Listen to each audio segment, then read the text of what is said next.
አሁን ሰው እሺ ለምሳሌ አሁን የቢዝነስን ጉዳይ አነሳ ነው በጣም አሪፍ ነገር ነው ከሬጉላርሊ ለምሳሌ እንበልና ተቀጣሪ የሆነ ሰው ሊሆን ይችላል በየወሩ ለምሳሌ ከ15 እስከ 50 ሺህ ብር እስከ 60 ሺህ ብር ምናምን እስከ 100 ሺህ ብር እርን የሚያደርግ ሰው ሌትስ ሴይ እንደ መጀመሪያ ሪኳየርመንቱ መኪና መግዛት ሊሆን ይችላል መኪና መግዛት ሲሆን ብዙ ሰው እንደውም በርግጥ አሁን ላይ ትንሽ የተለመደ መጣ ይመስለኛል ግን በቃ ዋናው ዴዲኬሽን ለመኪና የሚሆን ገንዘብ መቆጠብ ላይ ነው ያንን ያ ገንዘብ እስኪሞላለት ድረስ ካሹ እስኪሞላለት ድረስ ነው ሰው የሚጠብቀው እንጂ ለምሮ በብድር የማልገዛው ለምሮ ኢቭን አንዳንዴ እኮ ገንዘቡ ያለህ ራሱ አፎርድ ያደረከው መግዛት ይችላል ለምን ይሄን ብር ሌላ ቦታ እኮ ማዋል ይችላል ሌላ ሰው ለምን እንትን ያደርግልኝም ገንዘብ ያለው ሰው ለምን ሼር ያደርገኝም የሚል አስተሳሰብ አላቸው ለምሳሌ ቅድም ሀብታሞች ያልኩ ሀብታም በራሱ ገንዘብ አይሰራም ሲባል አንዱም ይሄ ነው ገንዘብ ሳይኖረው ቀርቶ አይደለም መኪና በብድር የሚገዛበት ምክንያት ራይት ሶ ወደ ኋላ ልመልስህና ብዙ ሰው የማይገባው ኦር ሚስ የሚያደርገው ግን የሆኑ ሰዎች የገባቸው በተለይ ደግሞ አሁን ላይ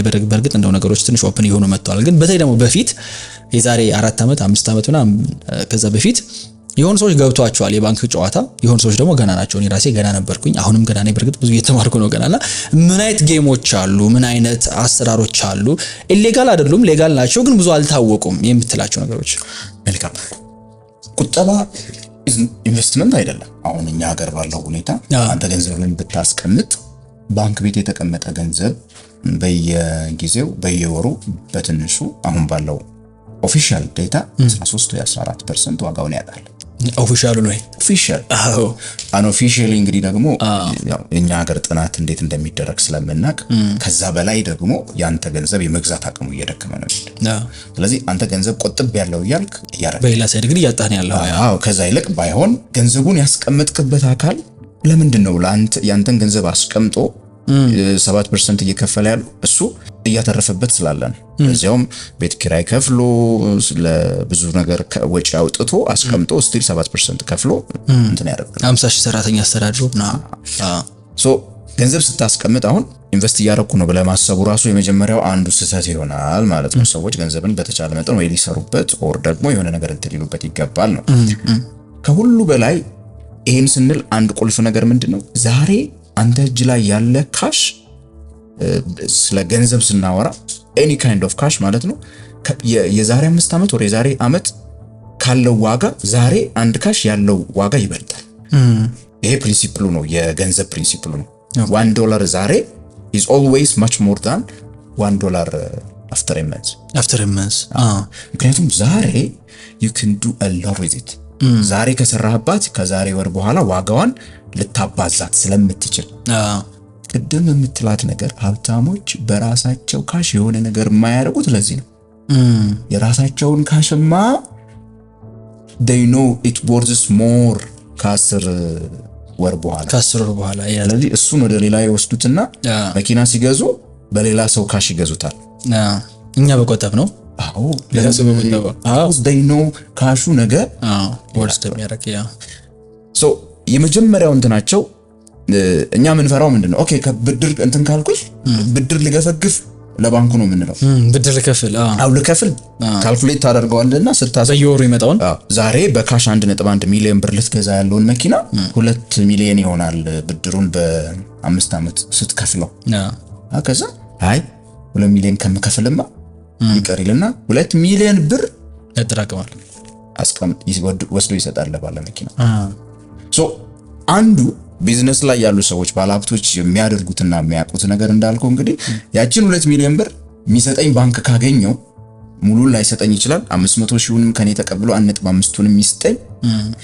እኔ ጋር 1.5ቷን ማስቀረቴ ያካሽ እኔ ጋር በሰራበት ኦር ሌሎች ኢንቨስትመንቶች ላይ ባውለው ምን ሊሆን ይችላል ትሪፕል ሊያደርግ ይችላል ኦር ደብል ሊያደርግ ይችላል እዳ ግን ስትከፍል at the end of the day ያ ብር አንደኛ ነገር በዋጋ ግሽበት ዋጋ እያጣ መምጣቱ አይቀር ነገር አንተ በየወሩ የምትከፍለው ገንዘብ 2 ሚሊዮን ብር መሆኑ አይቀርም ዋጋውን አጥቶ የመኪና ዋጋ ኦር የመግዛት አቅሙ እዛ ጋር መድረሱ የማይቀርበት እንትን ነው አንዱ ሚስጥሩ እዚህ ጋር ነው ያለው ለዚህ ነው ሰዎች አብዛኛዎቻችን የምንፈራው በብድር መግዛትን ነጋዴ የማይፈራው ለዛ ብሮችን በአመት በ100 ሚሊዮን የሚቆጠሩ ብሮችን ትልልቅ እንትኖችን ሲገዙ ብድር እየጠየቁ እንግዲህ ስቲል ቅድም ያልኩን ነገር ስለሚፈራ ከየት እናመጣለን የምናስይዘው ነገር ሌላ ችግር እንዳለ ሆኖ ፕራክቲካሊቲውን እንዳይገልብን ስለመፈራ ነው የምንደጋገመውና ቢዝነስ ይስሩ፣ መኪና ይግዙ፣ ቤት ይግዙ ኦር ቢዝነሳቸውን ለማስፋት ይሄዱ። ሁሌ ግን ማድረግ ያለብን መርሳት የሌለብን አንድ ፕሪንሲፕል ግን ልንገር። ይሄ ያስቀረሁት 2 ሚሊዮን ካሽ ነጋዴዎቹ እሱን ነው የሚያውቁት። ያስቀረሁት ካሽ ብድር ስበደር የሆነ ብር ተረፈኝ ራሴ ላወጣው የነበረ ግን የቀረ ካሽ እሱን ካሽ ምን ታደርገዋለህ ነው እንጂ በነገራችን ላይ ቁልፉ ሚስጥር ብሩ ማግኘት ብቻውን አይደለም። እሱ ካሽ በየወሩ አንተ የምትከፍለው ወለድ አለ። ለምሳሌ 10 ሚሊዮን ተበደርክ፣ የ20 ሚሊዮን ብር ቤት ልትገዛ ነበር። 10 ሚሊዮን ተበደርክ፣ 10 አስቀረ። 10 አስቀረ ስለ 10 ያው ቀጥታ ካሽ ላይ ቀርልህ ይችላል። በየወሩ ወይ በየምናምኑ ልታገኝ የነበረውን ብር ሊሆን ይችላል ታስቀረው። ሶ የምትከፍልበት ወለድ ይሄኛው 10 ሚሊዮን ብር ላይ 10% ከሆነ የምትከፍልበት ወለድ በየወሩ ማለት ነው። አንተ ጋር የቀረው ገንዘብ ሊሆን የሚችለው በተቻለ መጠን ከዚች ከምትከፍልበት ወለድ 10% የበለጠ ሪተርን ማግኘት ከቻለ ብቻ ነው። ከዛ በታች ከሆነ ሪተርኑ አዎ እየተሸወድክ ነው፣ ገንዘብን እየተከፍሉ ይሻል ነበር ቫልዩ ልታደርግ የምትችለው።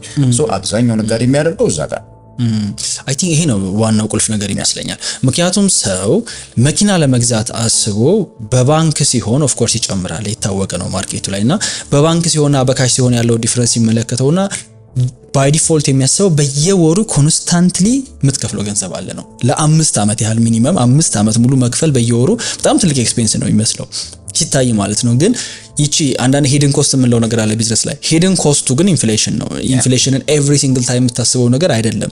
10% ማለት እኮ አሁን ላይ ለምሳሌ ኢንተረስቱ ቢሆን እኮ በብድር ብትወስድ ከ19% እስከ 20% ነው ሊሆን የሚችለው ራይት። ስለዚህ ከዛ ውስጥ ምን ያህሉ ገንዘቡን በካሽ ብትከፍለው ኖሮ በኢንፍሌሽን ይጠፋ ነበር የሚለው እንግዲህ ካልኩሌት ማድረግ ነው። ከዛ በኋላ ግን ይቺ ያነሳት ኮንሴፕት በጣም እሱ ይመስለኛል ዋናው ነገር። በተለይ ደግሞ ገንዘብ ቆጥቦ የራሱን ገንዘብ በቃ በካሽ ሊከፍል የነበረ ሰው በተለይ ቢዝነስ ላይ ያልሆነ ሰው ያንን ገንዘብ እንዴት 20% 30% ሪተርን እንዲያደርግ ማድረግ እንዳለበት አያውቅም። ትልቁ ችግር ያለው እዚህ ጋር ነው። በባንክ እንኳን ቢያገኝ የቤተሰቡን ቤት አስይዞ እንኳን መኪና ቢገዛ ያ የራሱ ካሽ ግን እስቲ ባንክ ነው የሚቀመጠው። አንዳንድ ሰው እንትኑን ብቻ ነው የሚያየው፣ ይሄ ቅለቱን ብቻ ነው የሚያየው። በጊዜው ያ የፈለገውን ካሽ ማግኘቱን ነው የሚያየው። ብር ያላቸው ሰዎች አይታቸው ከሆነ በጣም አይደል ብር የማውጣት ባህሪያቸው በጣም አስቸጋሪ የሚሆንበት ምክንያት ይሄን ነገር ስለተረዱ ነው። እንዴት 100 ሚሊዮኖች ስለተበደሩ እንደዚህ ሚንዳት 100 ሚሊዮን ካሽ እዳ ነው የሚሆነው። ምን ካልሆነ የምታገኘው ሪተርን ከምታወጣው ወጪ ካልበለጠ ይሄንን ስለሚከተሉ ይሄን ፕሪንሲፕል ስለሚከተሉ ብዙ ጊዜ ወጪ ላይ ምናምን በጣም ተጠንቅቀው ኮንሰርቬቲቭ ሆነው የሚሰሩበት ምክንያታቸው ይሄ ነው። የሆነ ነገር አምጡ ስትላቸው አንዳንድ ባለሀብት ሰምተህ ከሆነ ትልልቅ ህንጻ ያለው ምናምን ነገር ወሬ የሆነ ያለው ካሽ የሚባል ነገር አጣው ብር የለኝም ሲል ሰምተህ አታውቅም? አለ በዛ ዋነኛ ምክንያታቸው ካሻቸው ሁሉ ጊዜም ቢሆን የሆነ ነገር እንዲሰራ ስለሚያደርጉት ነው። አሁን እርግጥ ነው ያንተን እንትን ለሚመለከቱ ልጆች ብዙ ካሽ ለሌላቸው ልጆች ይሄንን ማውራት ትንሽ አንዳንዴ ሩቅ ሊሆን ይችላል። እንትንም ማድረግ አይኖርብንም። ግን አሁን ባለው ሁኔታ ለምሳሌ ዝም ብዬ ግን ሲምፕል ምሳሌዎች ልስጥህ። እኔ አሁን ባለው የገበያ ሁኔታ ኢትዮጵያ ውስጥ 12% አካባቢ or 13% ደርሷል ይመስለኛል ወርሃዊ የዋጋ ግሽበት። ወርሃዊ የወር ነው ያው አቨሬጅ ስታደርገው ተመለሰው አመቱም እዛው አካባቢ ነው የሚመጣው ዞሮ ያንን ስታይ አሁን ብድር ተበደረ የሆነ ገንዘብ ተረፈው ማለት ነው አይደለ? ብዙ ካሽ እንትን ሊል የነበረውን የሆነ ነገር ልስራበት ቢል አንድ ስራ መስራት ከቻለ እሰየው። የሚሰራው ስራ 18-20% ሪተርን ያለው መሆን አለበት ከኢንፍሌሽኑ አትሊስት ድኖ የሆነ ትርፍ ለማትረፍ። ያ ማለት ብድሩን ቀስ ብሎ በስርዓቱ መመለስ ይችላል።